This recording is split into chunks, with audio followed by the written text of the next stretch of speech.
In a world where zombies, ghosts, serial killers, and vampires all exist, it's Nico, Brian, Mike, and Dustin, and they are all that stand between you and the films that could end the world. Welcome to the Don't Go Out There Horror Movie Podcast. Welcome back, everybody, to the Don't Go Out There Horror Movie Podcast. Just want to thank all of our fans and listeners.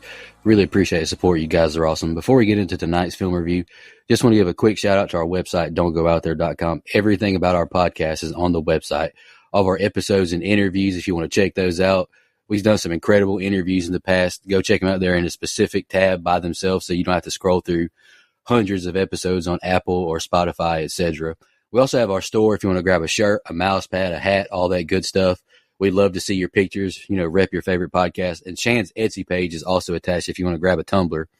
All of our social media links are on there as well. Facebook, Twitter, Instagram, YouTube, TikTok. Like us, subscribe us, follow us, all that good stuff. And the last thing I want to shout out on our website is our Patreon. We call it Blood Donors. We have the traditional monthly reoccurring kind. If you want to support us, help us pay the bills, as we say. Or if there's a movie you want us to review, that option is available as well.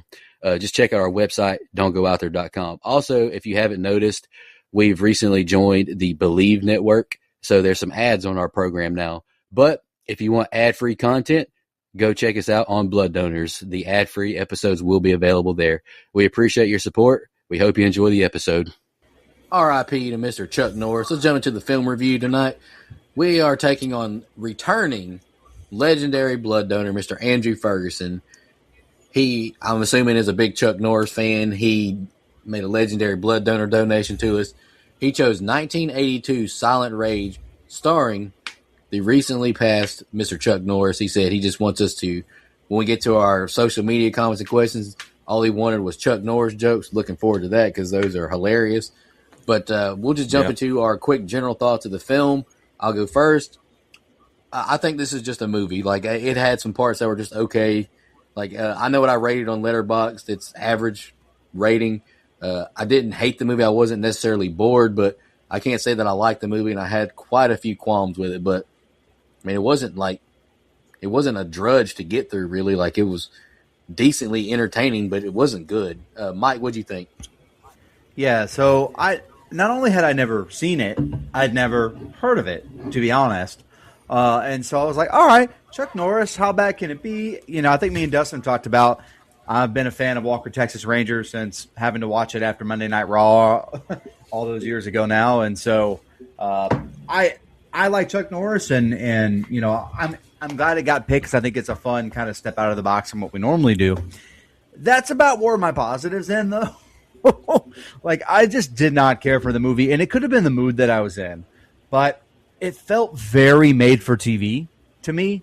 Like, this feels like, I talked about it on the show before, like it would air right after Monday Nitro on TBS. Like, this feels like a made for TV movie that kind of took like a cop movie and then combined it with Halloween 1978. Like, there's almost some shot for shot John Carpentry, as I like to say, in this movie in the last like 20 minutes or so. Like, it's, and by the way, I would like the character of John Kirby to have his own slasher universe. I think that's fun.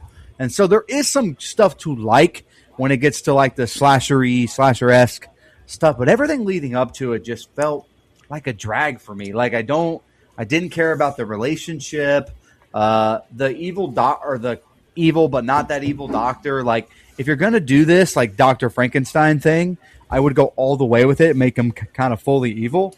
But we didn't really get that either. So, and obviously soft kills, which I understand that's not the point of the film, but like when you're playing it as a slasher, that's kind of what I want to see. And we don't get any creativity there either. So not my favorite thing I've ever seen, but not so bad that I'm like, I got to turn this off. Although I believe the text you guys got this morning was, this movie's fucking boring, which is kind of how I felt for the majority of the film. So probably the last 20 minutes or so.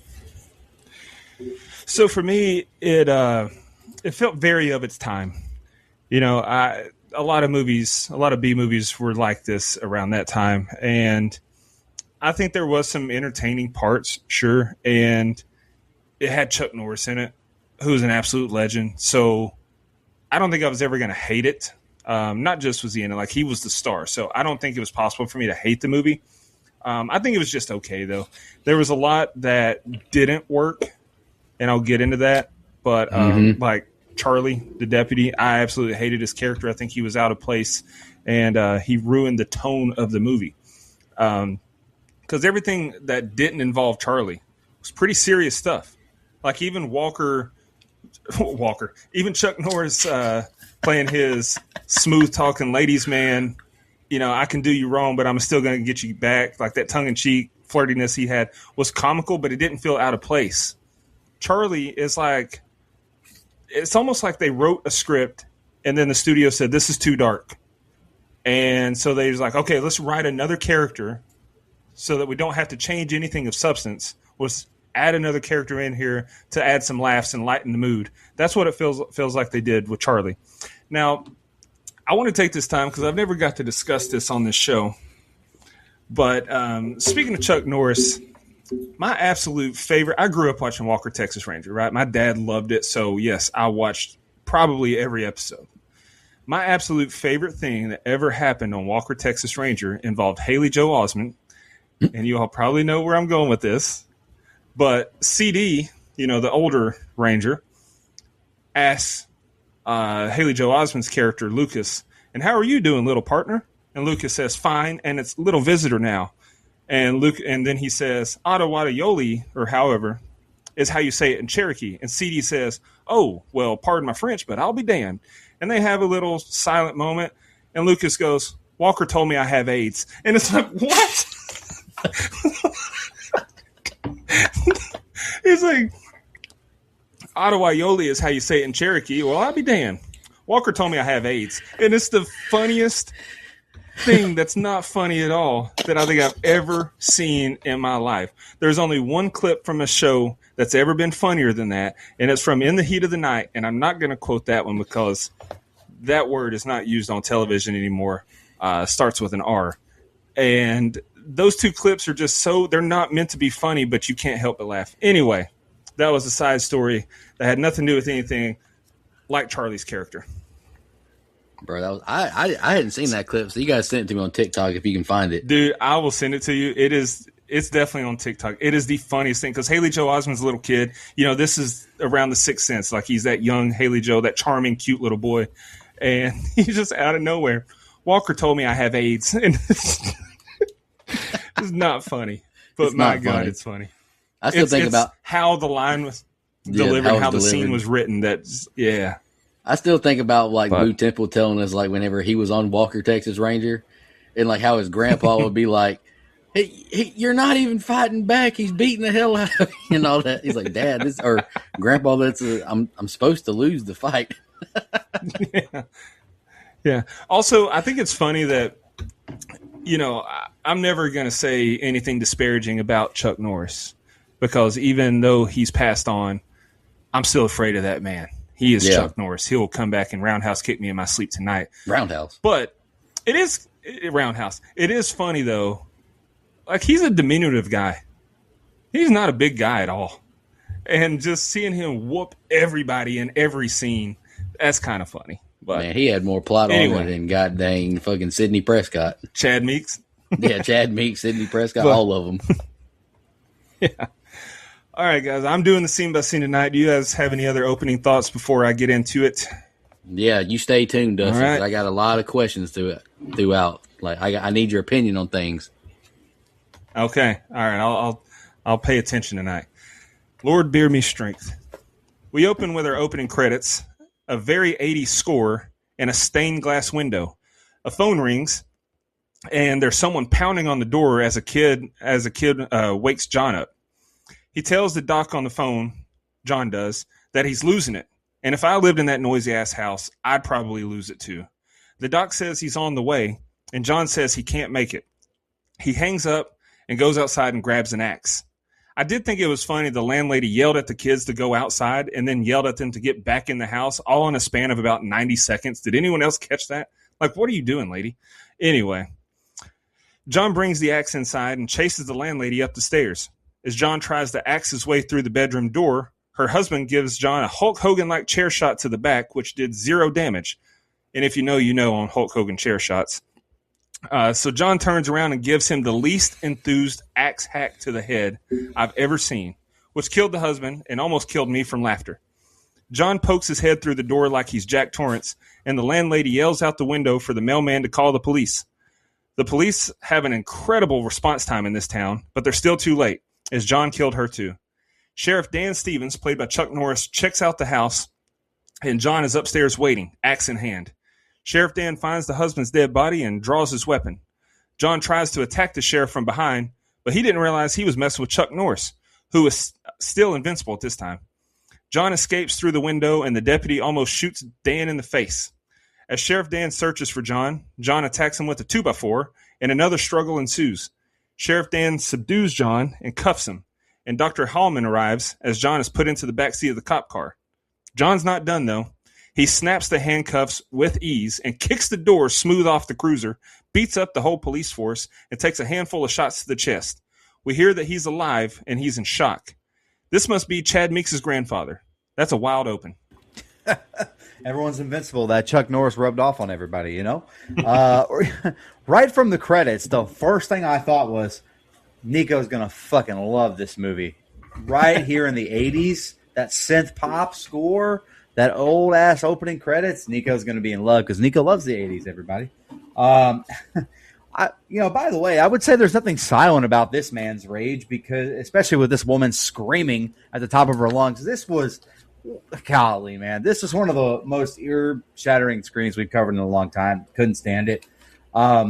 This movie, and I talked about the Halloween 1978 ripoff, but we get a little bit of Amityville here with the wood chopper from way back, and then we get a Shining reference, kind of, sort of, when he puts his head through the wood like Jack Torrance. Like, these are intentional references, right? Like, they are copying other horror movies here. I just need to make sure I'm not crazy. And then we had a made-for-TV ass kill, which on that, it's just incredibly weird to see Norris this young, because he's young in Walker, but like this is like young Chuck Norris. Like I was like, it doesn't even hardly look like him. His hair's light, almost like a strawberry blonde color, which is kind of weird. Just I don't know, totally different. It was interesting. John is not the best, guy that's ever snapped. I mean, he gives up his axe way too fucking easily, like a pussy. This cop, with like the biggest blunder ever, he would be all over the news today because he shot about 10 seconds after he could have shot at John and almost shot fucking Chuck Norris. He could have ended Chuck way before real life took him out. None of those jokes would have ever existed, man. It's a good thing Alec Baldwin didn't play that deputy, because he actually would have shot Chuck Norris. Sorry. Oh, God. Oh, jeez. But hey, this dude John though hit Chuck with a Jim Duggan. If he'd have let out a ho with that piece of wood, I would have been fucking stoked. Last thing, I gotta love this man's stash. Just a great stash. Has the perfect face symmetry for this mustache. So I gotta give Chuck Norris credit on that. The hair color is a little weird, not gonna lie, but the stash is great. Yeah, just starting off with composer Peter Bernstein was recently, 300 episodes ago, on our show as the composer from 1984's Ghostbusters, one of Brian's personal favorites. And he's also not related to Charles Bernstein, the composer for Nightmare on Elm Street. I thought that was interesting. Opening credits, staring at the stained glass, drug by, a lot to me, so Mike, I did not care for it. Kirby just woke up and has the phone ringing and video game noises everywhere. Dude, I'd be so overstimulated, like I would be ready to crash out and kill everybody in the house too. I can't even blame him. I agree, cleaning lady, these kids are driving me nuts, and I'm 3 minutes into the movie, by God. Last time I saw a dad going crazy, chopping firewood in a horror movie, dad was losing his marbles, and that continues in this one. Side note, I'm very disappointed with his chopping ability. I know Dustin was disappointed. That was pathetic. Just horrible effort.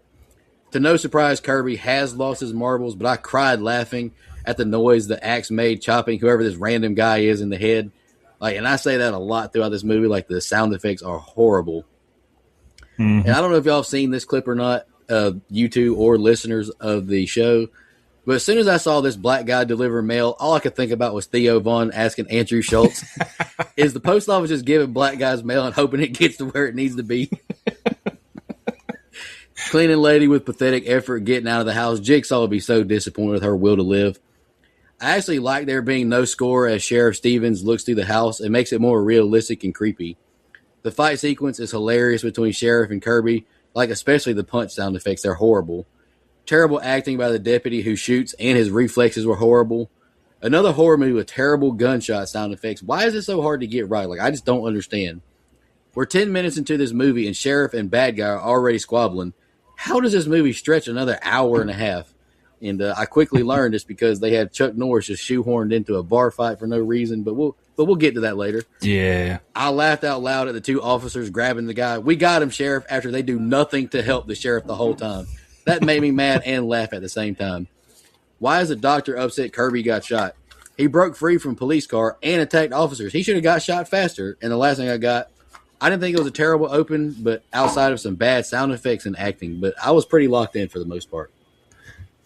I'm not going to lie. When he axed the husband in the head, I thought we were in store for like one of the worst movies we've ever reviewed. Because that axe shot, I even texted you. I said the first kill. Like, he just barely swung the axe, and just the weird thud that it made on the head. I was like, oh, this is awful. This is one of the rare movies that I'm actually thankful majority of the kills are off screen. Yeah. Because if that's the best they got. Anyway, John is in surgery, and the surgeons talk about the excessive nature of his shooting. As Sheriff Dan learns he has no breaks and just bruising, his dipshit deputy says, wow, this is some hospital you got here. It's not a normal hospital, though. It's a research hospital. Fantastic dialogue there.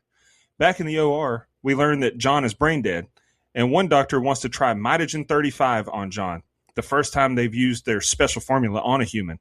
A woman approaches Sheriff Dan, and after he gets rid of his moron deputy, the woman slaps Dan in the face. Even though she's mad, I have a feeling the breakup was her fault. I'm just guessing. Back in the OR, the formula is having some developments with John. They debate the morality of what they're doing and decide to pull the plug. Dr. Hallman leaves, and then another doctor injects John with something, and he comes back alive. Dan is informed that John is dead, and we find out Dan's ex is Dr. Hallman's sister, Allison. Small town vibes. I like it. She offers to give Dan a ride home and says he doesn't have a snowball's chance in hell of getting her in bed again. Anyway, they have sex, and she tells him it doesn't mean anything. Too easy. The next day, Dan and his deputy are at a diner, and some bikers are tough-talking Dan when he grabs one by the throat and shoos them away. I can't overstate how much I despise this deputy, Charlie. He completely ruins the entire tone of the movie. He hints that he may want to quit the force, and to my dismay, Dan talks him out of it. Back at the hospital, Dr. Hallman finds out what his colleagues have done to John.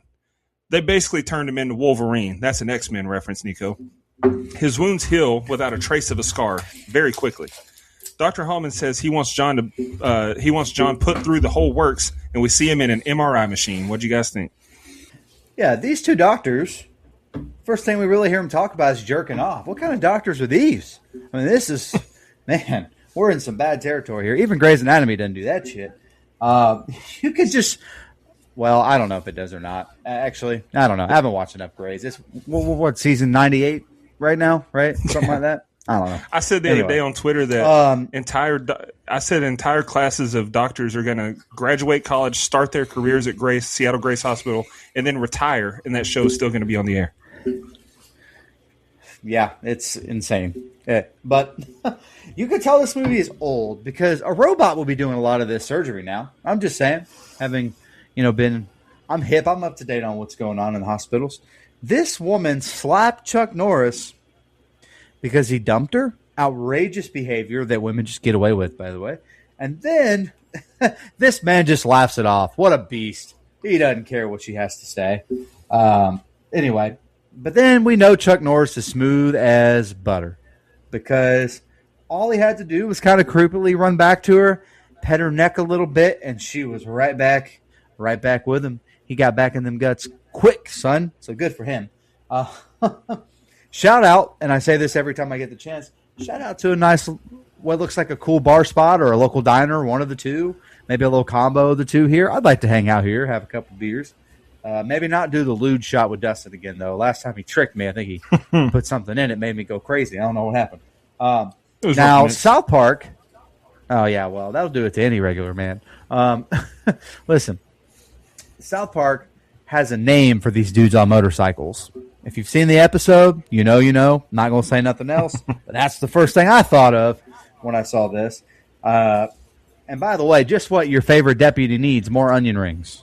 Just what he needs. Some more deep fried onions. Last thing, man, it kind of feels like they used the wrong dude to try this formula on. Like from a plot standpoint, it's like, why would you choose someone that kind of got like caught up in a murder thing with an axe trying to kill police in his what? I don't know. Didn't make any sense to me. Bad doctors all around here.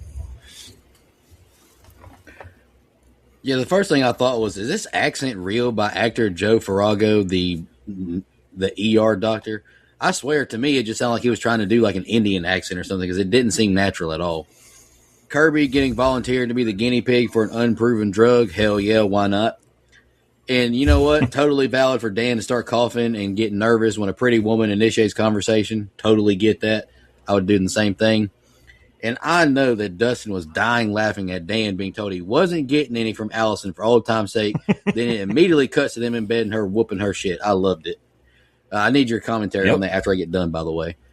Next thing, I got cheeseburger from a hole-in-the-wall diner. I wrote in all capital letters, need that. I know that cheeseburger was amazing. Hippie got a lot of nerve here trying to pull a knife on the sheriff. Man, he should have locked his ass up right there. But come to find out, this whole hippie line, just 10 extra minutes of screen time that we did not need. Terrible effects on Kirby as he's cut open and it heals up. I'm not trying to be too critical of the 80s, but come on, like The Thing from 1982 came out the exact same year, had great special effects. Like, they could have done a lot better. This set of scenes was much slower, but I don't hate it so far. So, did I hear you correct? Did you just give praise to The Thing? Great movie. I don't like the movie, but the effects are good. No, it's a great movie. And as far as Dan getting her in the sack, I mean, come on. Game is game. We knew. That's like when a girl says, I hate you in a fight. No, it just means you're in for an electric night in the sack. Anyway. An electric night? The most electrifying night. Anyway, Dan visits Allison at work and gets John's death certificate, and they make plans to get coffee.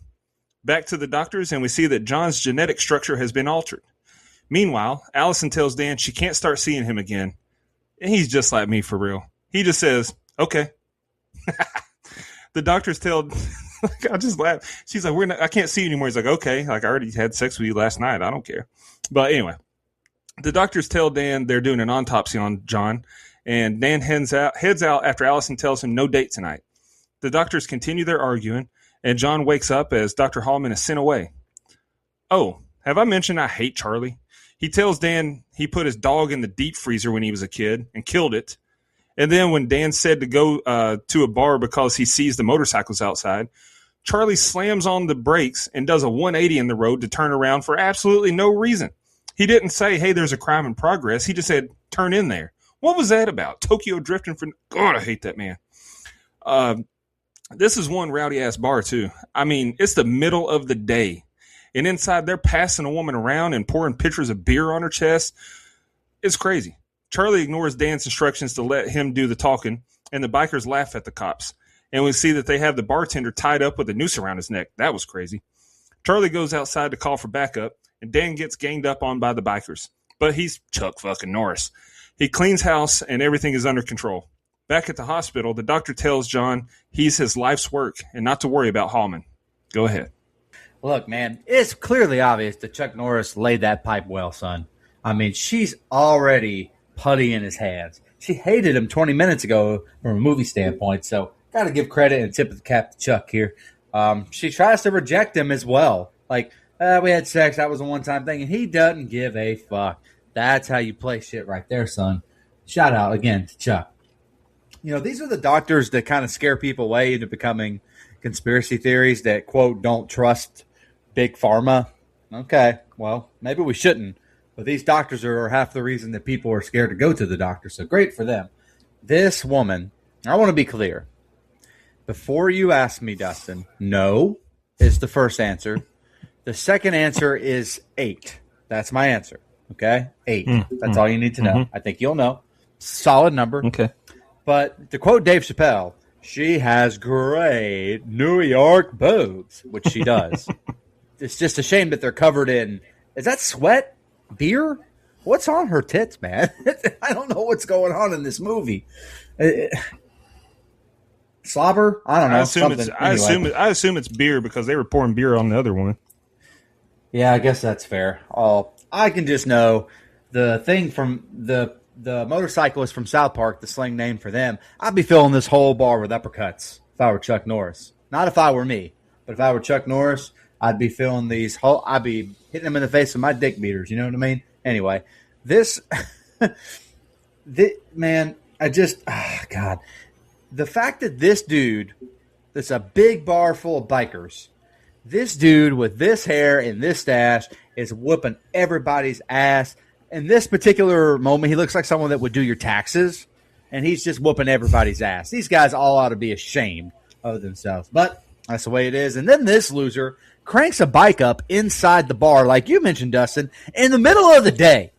The middle of the day, this dude's got a bike in the bar. How the hell did he even get the bike in the bar to begin with? I want to know. And honestly, this movie is a lot of movies in one because we've got like a weird Dr. Frankenstein side plot going on here with these doctors and John Kirby. So, like, there's just a lot going on.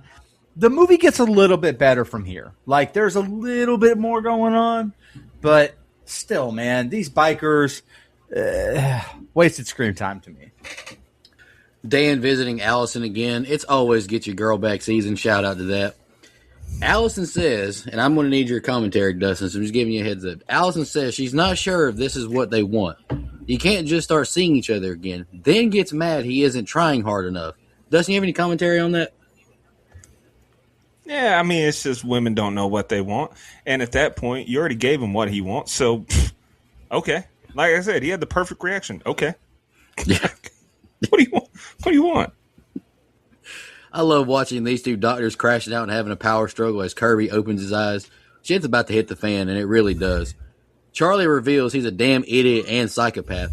Bro put a dog in the toilet and then in the freezer to dry it off. Bro is on some Rachel behavior from the drama, and if you've seen the movie, you know what I'm talking about. Fuck Rachel, by the way. I really don't think going back to Old Blue. I really don't think going back to Old Blue's merited fishtailing in the middle of the road, Charlie. Like, what are you doing? Like, I agree, Dustin. He said just turn in there. He didn't have to, like you said, Tokyo drift in the middle of the damn highway to get there. Like, it just made no sense. This bar scene is insane. Girls with boobs out everywhere. Everyone copping feels. Bro, the 80s were quite the time, I can imagine, because this was outrageous. 38 minutes into the film, and I'm really starting to agree with what Dustin wrote on Letterboxd. Like, what direction is this film going? Are we after this murderous psychopath, or are we after this biker gang? Like, what are we doing right now? More terrible punch sound effects as Dan fights literally everyone. Do they not know he's Chuck motherfucking Norris? Charlie, again, useless and offers help to Sheriff after he's already laid the smack down. Hate this guy. I thought this was a mass set of scenes. We're losing the plot, and I don't know. I don't even know what the plot is even at this point. I really don't know. I don't know what we're doing. Dude, he whips it into that parking lot and then says we need to get the brakes done or whatever he said. I was like, well, yeah. You just about stomped him through the floorboard trying to turn around. And then when Dan tells him to go outside and call for backup, he's on the phone talking like he's never seen boobs before. He's like, yeah, they were the biggest damn things I've ever seen. They had tattoos on them. Oh, I hate that man. Anyway, he's up there with Shelly from. I was going to say he's Shelly. Friday. He is. He's what happens if you give Shelly a badge and a gun. Anyway, Dan runs downstairs as he's getting dressed, and Allison lets herself in. Arrest her, Sheriff. That's breaking and entering. She tells him she does want to see him again, and she wants to start over. Just like Alan and Terry from the other guys. Fresh start. Or fresh sex, I should say, as they waste no time getting busy and giving us a nice filler montage of them rekindling and frolicking. They make plans to go to Dan's cabin in the woods in an hour, and we see Dr. Holman get home to his wife and her exquisitely bad artwork. And apparently her baking is even worse than her painting, as Dr. Holman tells her to buy a birthday cake for Allison instead of baking one. It's dark now, and John is on the loose. He's outside Dr. Holman's house, and the score lets us know that we should be on edge.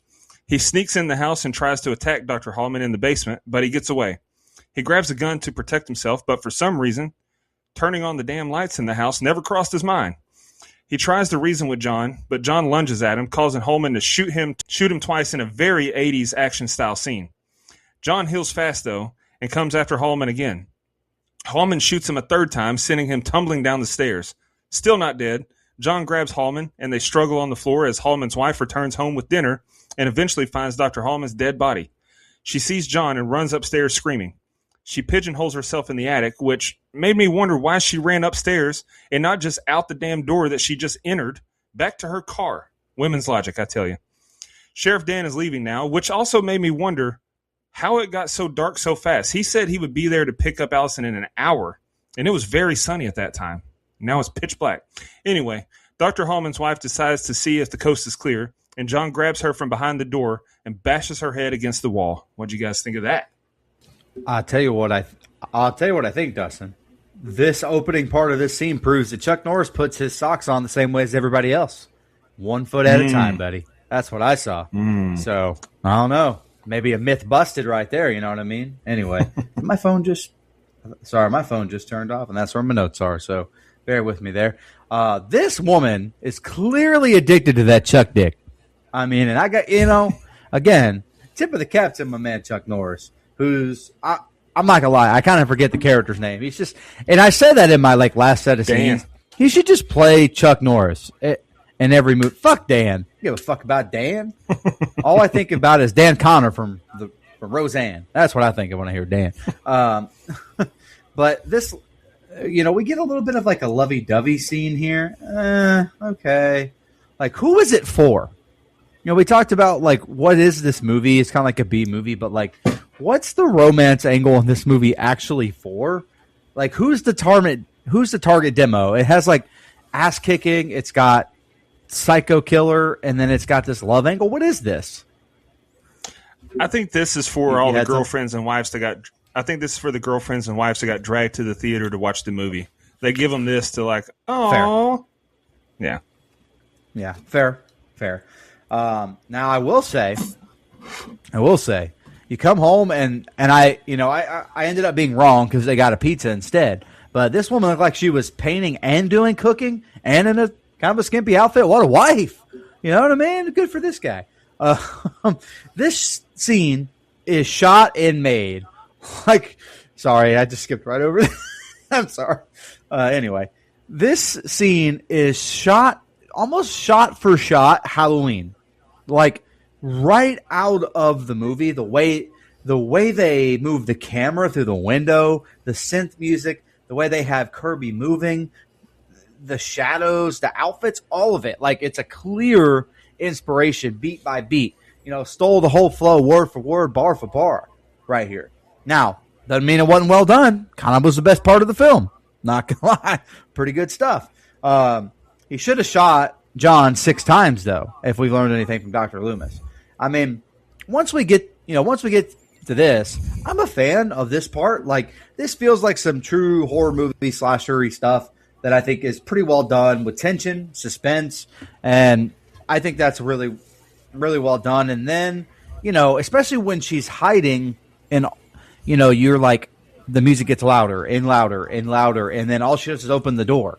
Right, and that's like a big moment of relief. But psych, gotcha, bitch, and then she ends up dead anyway. And we actually get to see a kill. So I thought so far this is definitely the best set of scenes in the film. We get a little sexy time, then we get a little murdery. That's what I want from my slasher movies, man. Yeah, it's hard to get Allison back at Dan's house. I'm shocked. Allison whining about being interrupted, turns the music off, and then takes forever to say what she had to say. God, I was losing it. Like, what are you doing, Allison? Like, get to the damn point. Oh, she does want to see Dan again after 6 years. How predictable. God, this woman. God, she's terrible. And for the second time, we get another post-sex scene between these two. I have no clue what this movie is supposed to be at this point. The score music playing as Dr. Herman gets home is so calming, giving Bob Ross vibes. Like, all I can think of, isn't this supposed to be a horror sci-fi flick? Like, what is going on right now? Doctor cuts his wife's cornbread, saying her cinnamon cake sucks, then makes her go get the pizza. You know what? Hell yeah, brother. Kirby on the loose, and we get a more fitting, menacing score now. Like, we're finally getting back to the plot. Diabolical of Doctor to cut off a piece of meat, then just leave it on the counter. Like, what are we doing right now? Kirby versus Holman again. I'd be scared as hell knowing how strong this guy is, and I gotta fight him. Decent sounding gunshots this time, which was appreciated, and I thought the blood splatter was nice. Holman has to know he isn't dead, though. Did bro forget everything that's happened recently, like with the altercation earlier? Holman needs to hog tie Kirby now. Shout out R. Kelly. I don't know how to hog tie. Why would I hog tie? I do not endorse R. Kelly, but I did think about the hog tie thing. And damn, where did Nancy go get pizza? 2 cities over? It seems like a lot has happened since she dipped to go get this joint. Very slow reaction time by her to run from Kirby. I know being in shock finding your husband like that, but come on, sis, you were taking forever. The way Kirby slams Nancy's head into the wall and how it was shot was so damn funny. I'm sorry if that makes me a bad person, but I laughed out loud. At this point, I don't hate this movie, but I definitely am not loving it, and I'm ready for an ending, but we got 2 more sets of scenes to get through. Go ahead, Dustin. Yeah. And, you know, another thing that I didn't call out my scene by scene, and I don't have it in my closing remarks, so I'm going to say it here. Anyone else think it's weird that Dan and Allison broke up? But this doesn't seem to be a big town. And when they reconnected at the hospital, it's like the first time they'd seen each other in 6 years since the break. Like, he's the sheriff. It's not like he went away to war and just got back in town. And she's got a job at a prominent hospital. Like, what are we doing? They act like they had no chance to talk in the past 6 years. I don't know. That was weird to me. All right. Allison finally gets home, and she better hurry because Dan is already on his way. Oh, and John is inside on a murder spree. She does hurry, as she apparently took the world's fastest shower. Proof that movies are fake. No woman can get ready that fast. None. She's packing a go bag, and which John hears and gets inspired.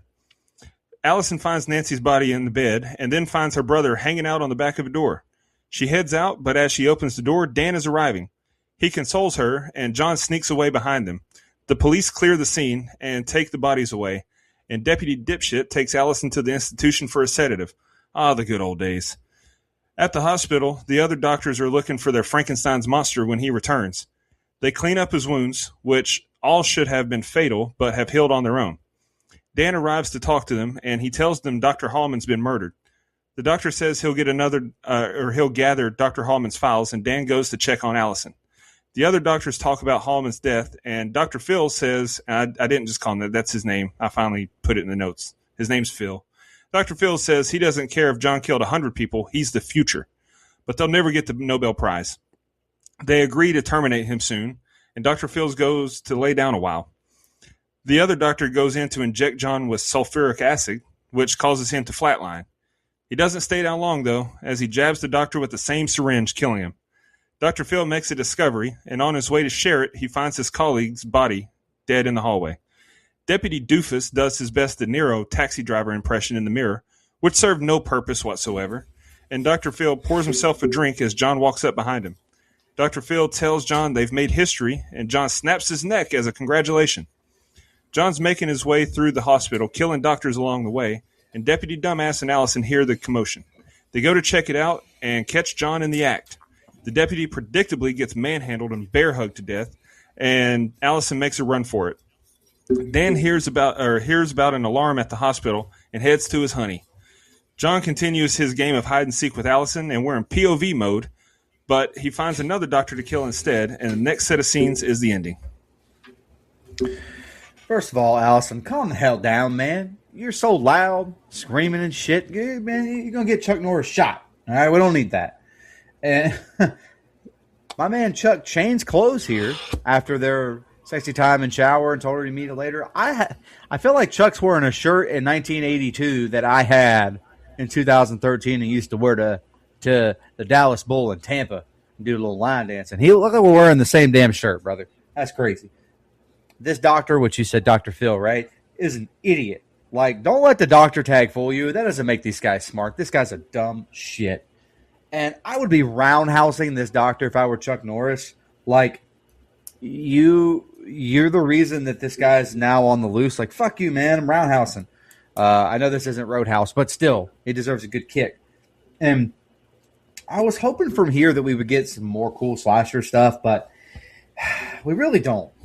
It goes back to being kind of slow and an off-screen kill with the main doctor. That would have been great had it been on screen. You know, same thing with Fat Sheriff here, or Fat Deputy. Like, and it turns out not dead at this time, but dying via what, a bear hug? Get the fuck out of here, bro. Like, man, Hulk Hogan didn't die from Andre the Giant's bear hug. I don't want to hear this shit. This is ridiculous. I need Fat Deputy is his name. Fat Deputy to die on screen like a real man. That's what I need. Anyway, last thing I really have is I would, and I said it in my open, wouldn't mind having a full slasher movie with John Kirby as the character with this as a prequel. I'd be down for that. No one's making that. No one's clamoring for it. But I would be down to see it.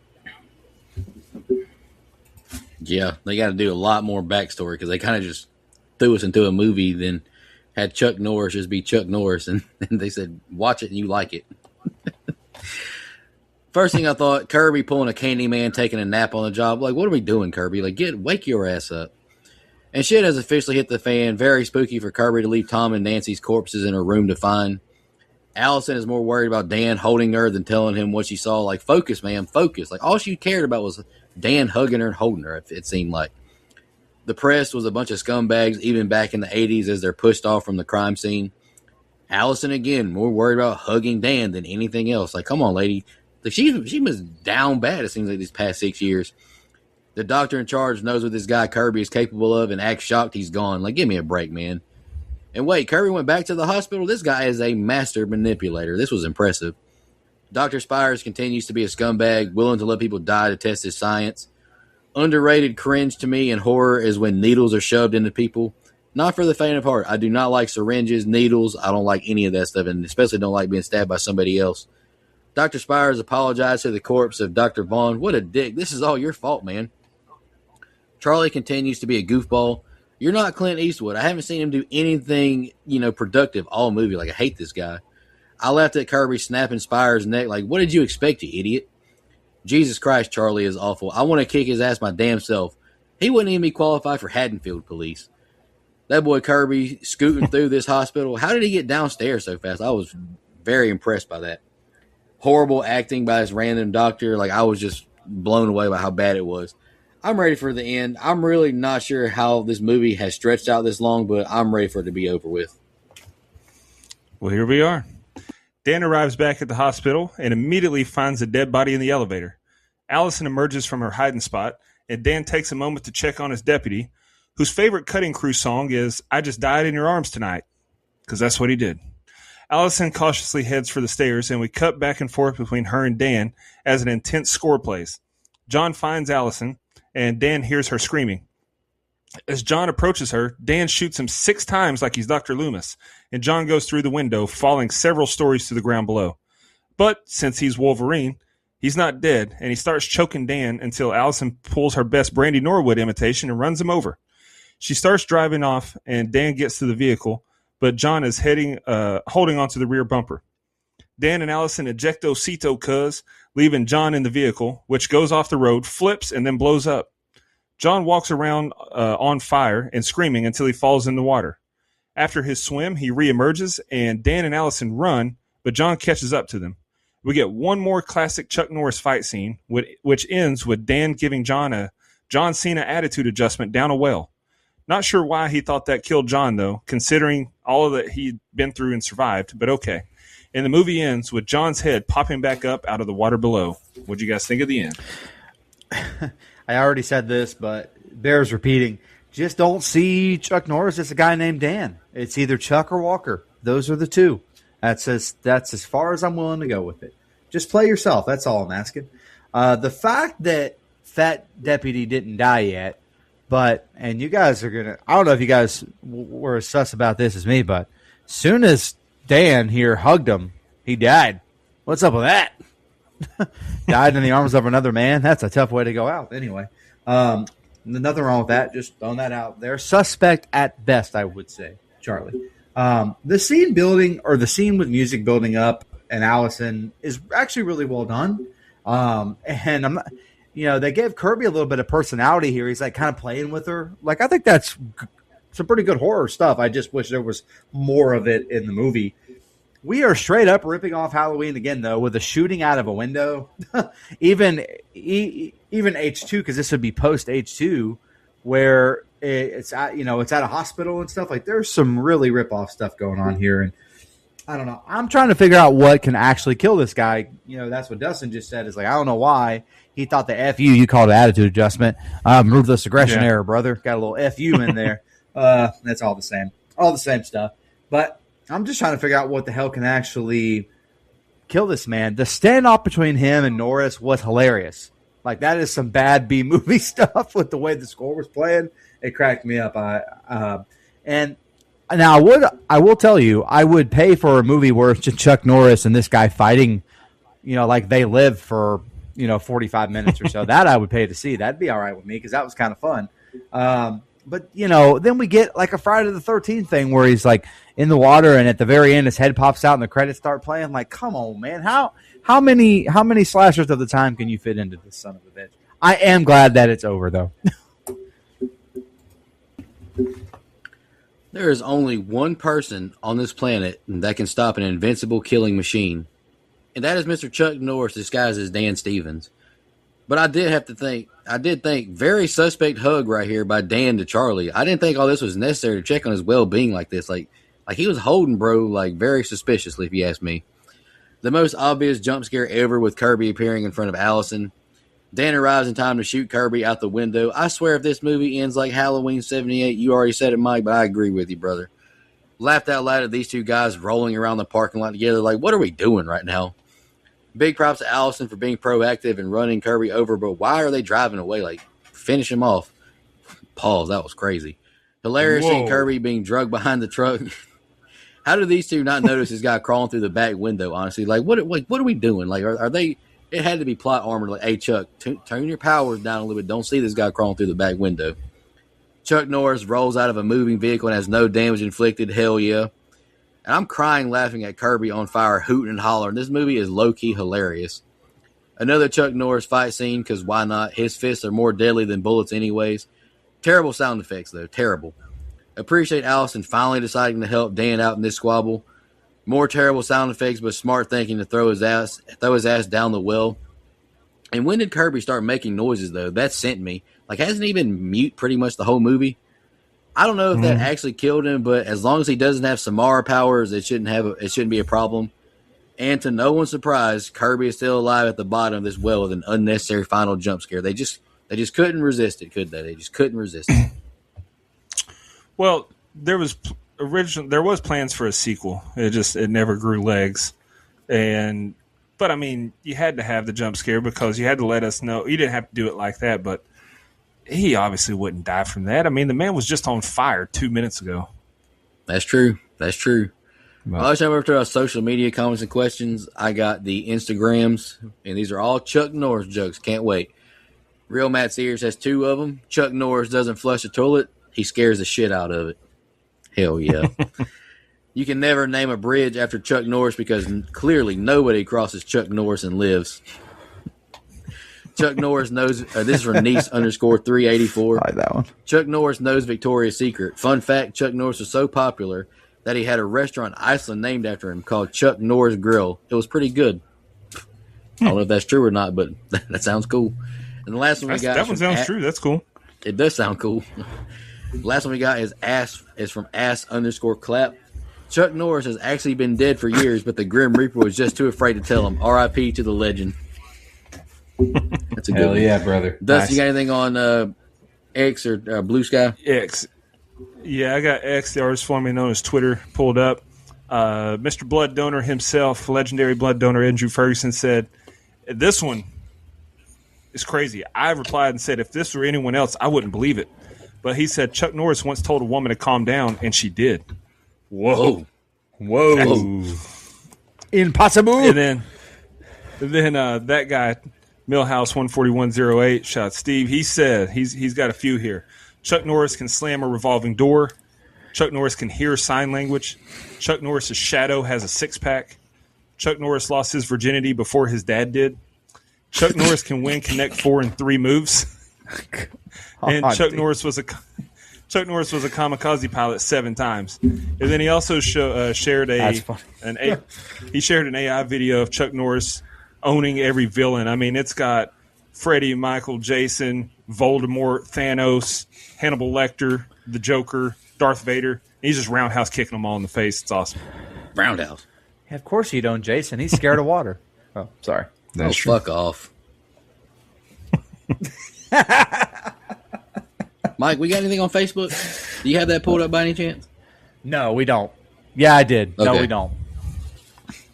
Yeah, I got a few fun facts here. I gathered some while you all were doing your scene by scene there. So this movie has often been labeled Chuck Norris versus Michael Myers. Yeah. The film was loosely based on an unproduced screenplay that had been doing the rounds for about 5 years. It was believed that it was originally pitched to Clint Eastwood, who turned it down, saying the central character was too much like his character in Coogan's Bluff. It was also offered to Steve McQueen, who turned it down. He was taking a career break at the time.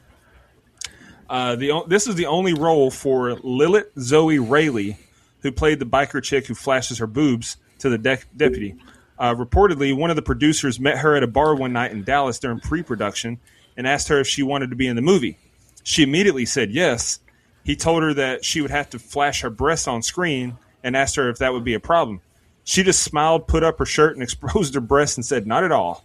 That's my kind of girl. Hell yeah, brother. Hell yeah, brother.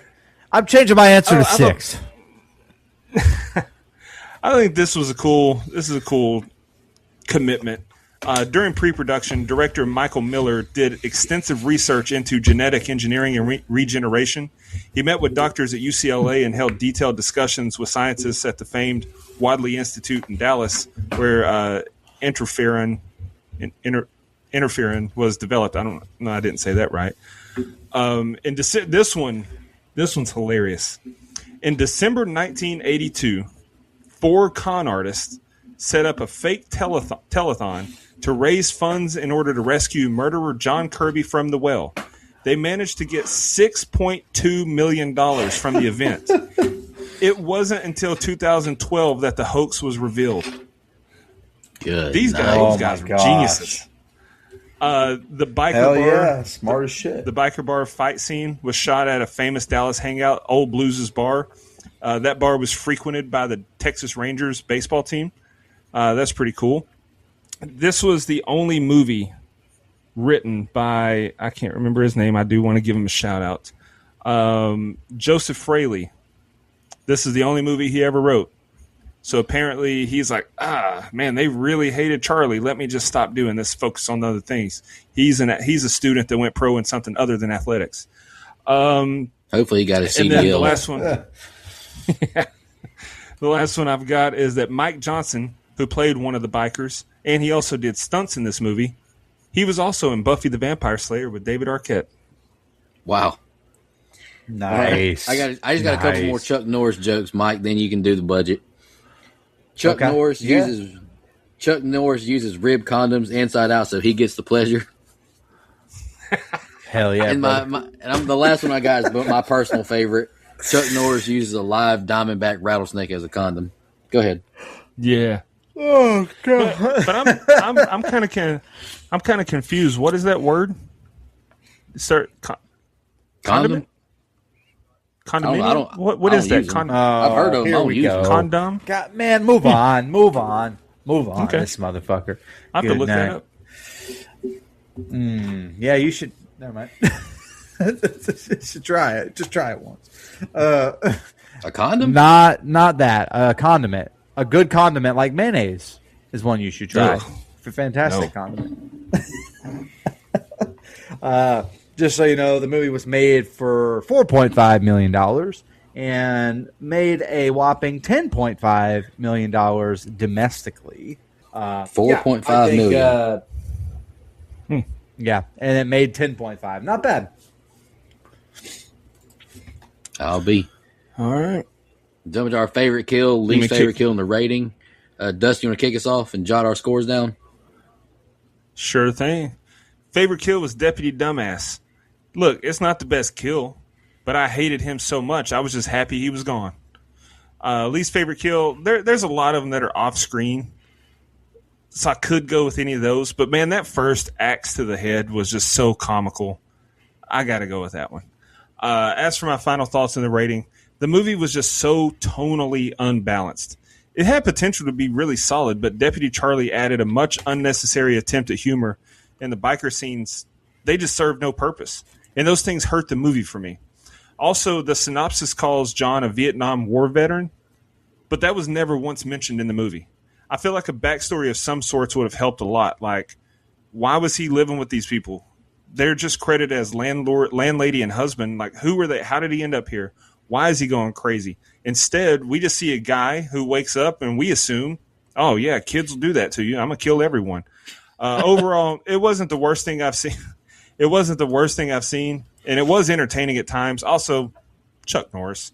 I can't give it too bad of a rating with him as the star. I give it a 5. Yeah, favorite kill. I'm going to go with the doctor who got stabbed with a syringe. I can't remember what his name was. And my least favorite kill is, I agree with you, Dustin. The axe kill at the beginning, it was terrible. It was so freaking bad. God, it was awful. I'm right there with you, Dustin. I gave the movie a 5 as well. Like me and you both gave it a 2.5 on Letterboxd. The 5 is mostly just for Chuck Norris being Chuck Norris, to be honest with you. It was entertaining in points. But, like, I just really didn't understand, like, what the movie was trying to do other than just, like, make Chuck Norris a superhero. Like, why is he in this bar for 10 minutes fighting everybody? At that point, goes nowhere. Then, like, the tone throughout the movie with Kirby, like, it was just, I don't know, it just, I agree with you, Mike. It's like they were just trying to, like, you know what? They did this in The Shining. We should chop a door down. And they did this in how they were just throwing bits and pieces of all these other horror movies in there. And it just didn't make sense. But I get the movie a 5 as well. It was worth a watch.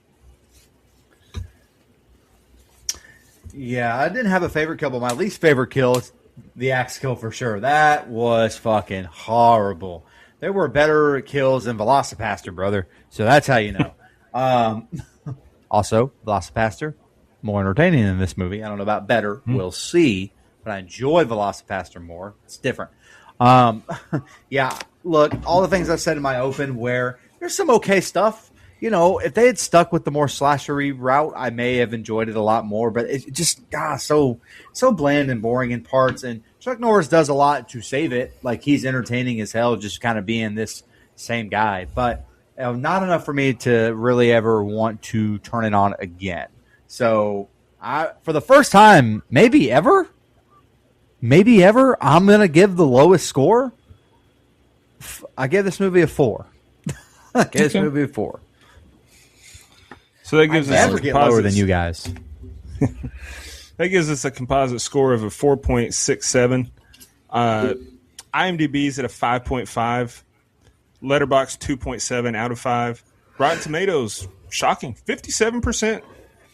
That's pretty high, I guess. Yeah. Fucking Rotten Tomatoes. You guys got any final thoughts on Silent Rage? I did want to point something out that since you brought up Letterboxd and IMDb always, Dustin, not many people have seen this movie. Not on these two platforms, anyways. On Letterboxd, it has 8.6K views from members on Letterboxd. And IMDb, it only has 7,661 ratings. So this movie's not very well known. And I get it, but it's got Chuck Norris in it. You figure it'd have at least, I don't know, more viewers than that. But I don't know. I just thought that was interesting. Like, I've never heard of this movie. Sure. No, me I haven't either. All right. I'm going to shout out our blood donors. And, Mike, you can announce your pick for next week. Blood donors, we really appreciate y'all. I mean it every single time I say it on the show. We really appreciate your financial contributions. It's a really tough time right now, money-wise, for a lot of people. And it does take a huge burden off of us that y'all help us out to pay the bills for this podcast because it is not free. We sincerely appreciate your contributions. Legendary blood donor, Andrew Ferguson. We just did his film review, Silent Rage. Appreciate you, Andrew, returning to be a blood donor. You're the man. Camper Level reoccurring, Nina, Michelle Mirza, Steve Schmidt, Matt from the UK. I wonder what he thinks about Allison coming back to Dan's life. Anthony Andrews and Lisa. Camp Counselor reoccurring, Edwin Hernandez Gunn, Joe Swinford, Adrian Aiello, Brian Samet, Andrew Ferguson, Brooke Maley, Heather Superdoc, Jennifer Davis from the Too Close to Home Pod, Dana Tucker, Cole McAlexander, Max K, Amanda Pettiford, and Death Curse Casey. Really appreciate everyone again. I mean that sincerely. Mike, announce your pick for next week so we can go to bed. I'm tired, brother. Yeah, it's my fault. Sorry, everyone. I appreciate everyone being willing to stick it out here with us. Pause. But, yeah, look, all the hubbubaloo around the Scream franchise that has been happening, I was like, you know what I want to do? The forgotten-ass scary movie adjacent film right around the same time. Scripts are floating around at the same time. It's a forgotten horror movie spoof. I'm excited to do it because, like Dustin said before we started recording, kind of sucks. But that's why I'm excited to do it. I went with Shriek, if you know what I did last Friday the 13th from 2000. So I'm very excited to do it. Just seeing some clips every now and then, I'm like, maybe this is better than I remember. It's not. Stay tuned. I haven't seen it, so I'm excited to watch it. Yeah, shout out to Tiffany Amber Thiessen, though. Shout out friend of the show, Julie Benz. I remember I brought this movie up when we interviewed her. Yeah. And her reaction was like, oh, God, why? Yeah. It's like, you being for real? But we appreciate y'all It's time tuning to in. cover it, damn it. How about that? Yeah, for sure. We appreciate y'all tuning in. Appreciate you, Andrew, for the legendary blood donor donation, as always. If you want to be a legendary blood donor, pick a film review, just go to our website or just DM us. We can send you that link as well. Final thoughts, guys, before we get out of here. All right, we appreciate y'all tuning in. We'll be back next week. Good night, A24. Thank you so much, everybody. I'll see you next week. And in the meantime, take care of yourself. Just want to remind everybody,